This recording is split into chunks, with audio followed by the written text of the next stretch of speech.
Bismillahirrahmanirrahim. Assalamualaikum warahmatullahi wabarakatuh. Kami dari kelompok 9 akan mempresentasikan makalah kami yang berjudul Perbandingan Pemikiran Pendidikan menurut John Locke dan menurut Muhammad Naqib Al-Atas. Yang pertama yaitu pemikiran pendidikan menurut John Locke. Riwayat hidup John Locke. John Locke dilahirkan di Warrington di kota Somerset. Orang tuanya adalah penganut Puritan. John Locke belajar di Oxford, di mana ia memperoleh gelar BA dan MA. Ia kemudian belajar ilmu kedokteran dan pada tahun 1667 menjadi sekretaris dan dokter pribadi Earl Shaftesbury pertama yang memimpin Partai Whig. Selama menduduki jabatan sebagai Lord Chancellor, Locke juga menduduki beberapa jabatan publik yang penting, yang kemudian memberinya pengalaman dan penglihatan langsung pada realitas dan jalannya politik. John Locke adalah seorang ahli pemikir besar tentang negara dan hukum dari Inggris. Ia hidup pada tahun 1632 sampai 1704 di bawah kekuasaan pemerintahan William III. Konsep pemikiran pendidikan menurut John Locke. Yang pertama itu terkait dengan tujuan pendidikan. Menurut John Locke, tujuan pendidikan itu yang pertama untuk mencapai kesejahteraan dan kemakmuran setiap manusia. Yang kedua yaitu untuk mencapai kecerdasan setiap individu dalam menguasai ilmu pengetahuan sesuai dengan tingkatannya. Yang ketiga, untuk menjadi pribadi yang dewasa dan bertanggung jawab. Dan yang keempat yaitu sebagai sarana dan usaha untuk memelihara dan memperbarui sistem pemerintahan yang ada. Untuk terkait dengan metode pendidikan, John Locke menawarkan pelajaran melalui praktek.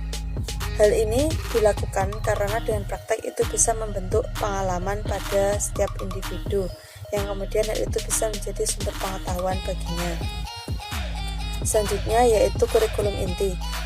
Menurut John Locke, kurikulum inti itu harus diarahkan demi kecerdasan individual, kemampuan dan keistimewaan anak-anak dalam menguasai pengetahuan dan bukan pada pengetahuan yang biasa diajarkan dengan hukum yang sewenang-wenang. Menurut John Locke, perkembangan kepribadian yang baik itu terdiri dari 3 bagian, yaitu kebajikan, kebijaksanaan, dan pendidikan. Selanjutnya akan dijelaskan oleh Mas Saiful. Selanjutnya adalah hakikat pendidikan menurut John Locke. Menurut John Locke, seluruh pengetahuan pada hakikatnya berasal dari pengalaman. Apa yang kita ketahui melalui pengalaman itu sendiri, bukanlah objek atau benda yang hendak kita ketahui itu sendiri, melainkan hanya kesan-kesan pada panca indera. Nah, dalam bukunya An Essay Confirming Human Understanding, Locke berpendapat bahwa ide datang dari 2 sumber pengalaman, yaitu pengalaman lahiriah dan pengalaman badannya. Nah, kedua pengalaman ini saling menjalani atau saling berhubungan.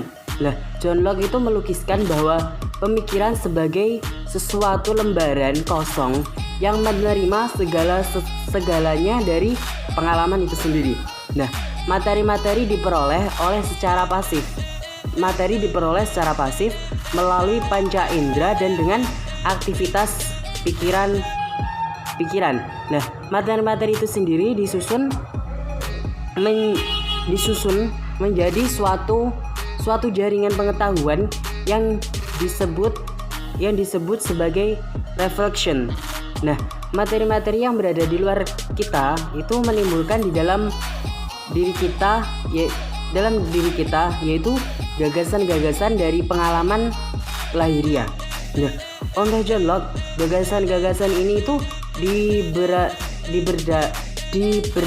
dibedakan atas gagasan-gagasan tunggal dan gagasan-gagasan majemuk. Jadi ada dua macam, yaitu gagasan tunggal dan gagasan majemuk. Nah, gagasan tunggal ini muncul kepada kita melalui pengalaman tanpa pengolahan secara logis. Nah, sedangkan gagasan-gagasan majemuk itu sendiri timbul dari perpaduan gagasan-gagasan tunggal. Selanjutnya adalah pembahasan dari Syekh Muhammad Naqib Al-Atas. Riwayat hidup. Syekh Muhammad Naqib Al-Atas dilahirkan di Bogor, Jawa Barat pada tanggal 5 September 1931. Pada waktu itu berada di bawah kolonialisme Belanda. Nah, bila dilihat dari garis keturunannya, Syekh Muhammad Naqib Al-Atas termasuk orang yang beruntung secara inheren, karena dari kedua belah pihak itu masih mempunyai darah bangsawan dari garis ayah maupun ibu. Lah, ibunya itu sendiri asli Bogor, masih keturunan bangsawan Sunda, sedangkan pihak dari ayahnya itu masih bergolong bangsawan di Johor. Bahkan mendapat gelar Sayyid yang dalam tradisi Islam orang yang mendapatkan gelar tersebut merupakan langsung dari garis Nabi Muhammad SAW. Nah, melihat garis keturunan di atas, dapat dikatakan bahwa Syekh Muhammad Naqib Al-Atas itu merupakan bibit unggul dalam peraturan perkembangan intelektual Islam di Indonesia maupun di Malaysia.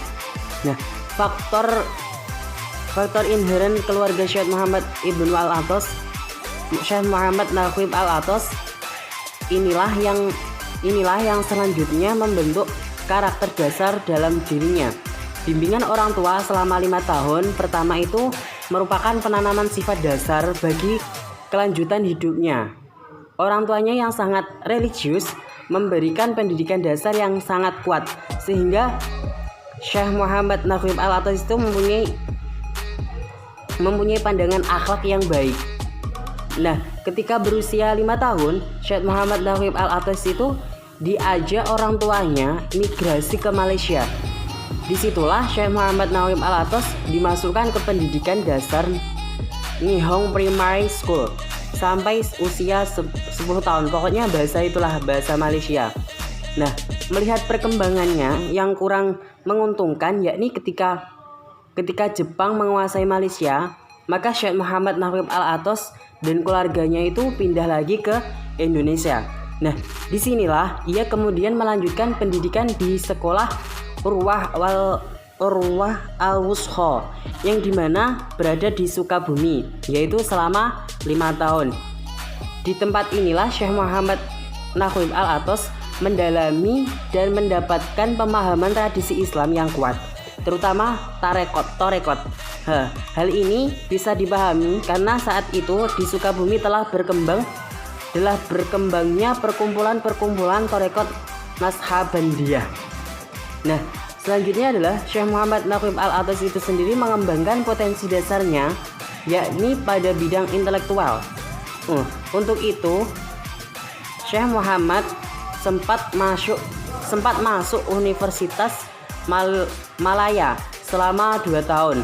Nah, berkat kecerdasan dan ketekunannya di dalam belajar, dia dikirim oleh pemerintah Malaysia untuk melanjutkan studi di Institute of Islamic Studies (MCGIL) yang berada di negara Kanada dalam waktu yang singkat, yakni pada tahun 1959 sampai 1962.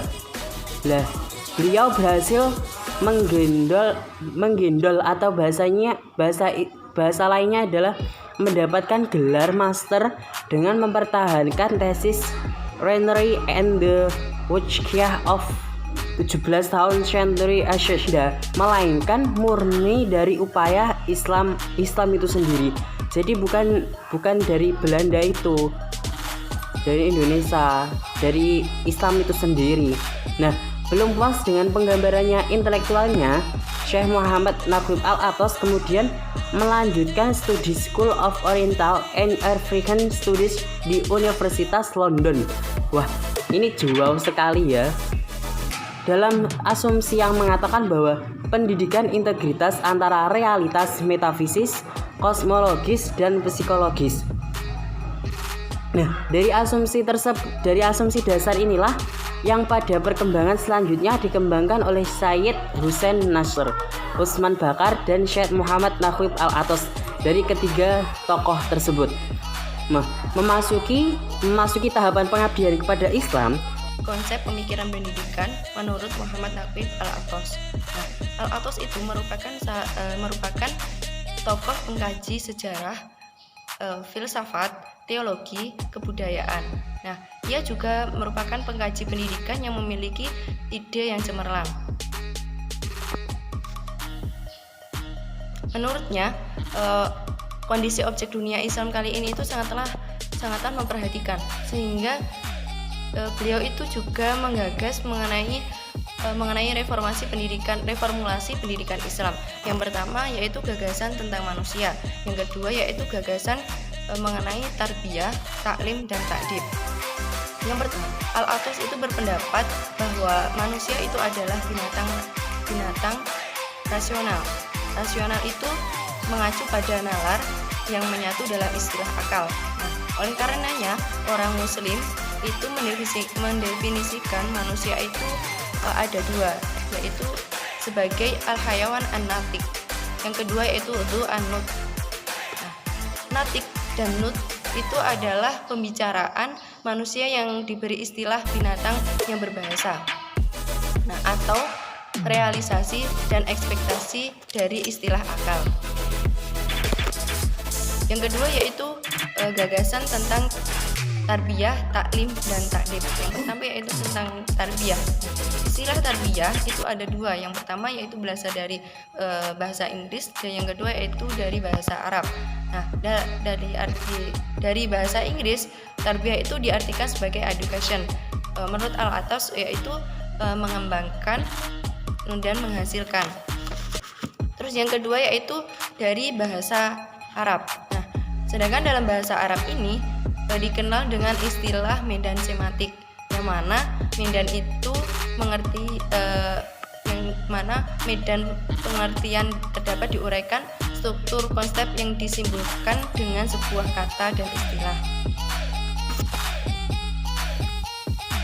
Dilihat dari perspektif Al-Atos sendiri, tarbiyah itu tidaklah tepat untuk membawakan konsep pendidikan Islam. Begitupun dengan taklim. Taklim yang hanya diartikan sebagai pengajaran, taklim itu memiliki artian yang sangatlah sempit. Nah, dalam hal ini Al-Atos itu berpendapat bahwa istilah yang paling cocok dan yang benar untuk membawakan konsep pendidikan adalah takdib. Takdib itu memiliki arti adab atau mendidik, yang merupakan masdar dari adaba. Nah, Al-Atos itu menegaskan tidak ada kebingungan maupun keraguan dalam menerima proposisi konsep pendidikan, dan proses pendidikan telah tercakup dalam istilah takdib. Yang selanjutnya yaitu mengenai dasar kurikulum dan metode pendidikan. Dasar pendidikan Islam adalah segala ajaran yang bersumber dari Al-Quran, hadis, dan ar-ra'yu, atau yang dikenal dengan istilah ijtihad. Nah, tiga sumber ini dijadikan sebagai dasar pendidikan Islam. Nah, akan tetapi dalam sebuah negara yang menjadi patokan atau dasar itu tetaplah Pancasila dan Undang-Undang Dasar 1945. Selanjutnya yaitu mengenai kurikulum. Kurikulum menurut Al-Atos diambil dari hakikat manusia, yaitu yang bersifat ganda. Nah, aspek yang pertama itu aspek fisikal yang berhubungan mengenai ilmu-ilmu fisikal, teknikal atau disebut dengan fardu kifayah. Sedangkan yang kedua yaitu secara spiritual, terkandung dalam istilah ruh, nafs, qalb, dan akal atau disebut dengan istilah fardu ain. Yang selanjutnya mengenai metode. Al-Atos itu berpendapat bahwasanya pendidikan sebagai suatu penanaman adab ke dalam diri manusia itu sebenarnya tidak dapat diperoleh secara mutlak melalui metode khusus. Karena apa? Manusia itu dilahirkan yang memiliki posisi pemikiran yang berbeda-beda. Jadi dalam menerima materi itu, dalam memahami materi itu berbeda-beda. Jadi menurut Al-Atos itu tidak ada metode khusus yang digunakan dalam pendidikan. Poin yang ketiga yaitu mengenai perbandingan dari kedua pemikiran menurut John Locke dan Muhammad Taqi Al-Atos. Nah, yang pertama yaitu menurut John Locke. Menurut John Locke adalah fakta empiris yang dibangun oleh individu sendiri melalui pengalaman. Jadi pendidikan itu dibangun melalui beberapa pengalaman. Lalu kurang lebihnya saya mohon maaf. Billahi taufiq wal hidayah wa ridwan. Assalamualaikum warahmatullahi wabarakatuh.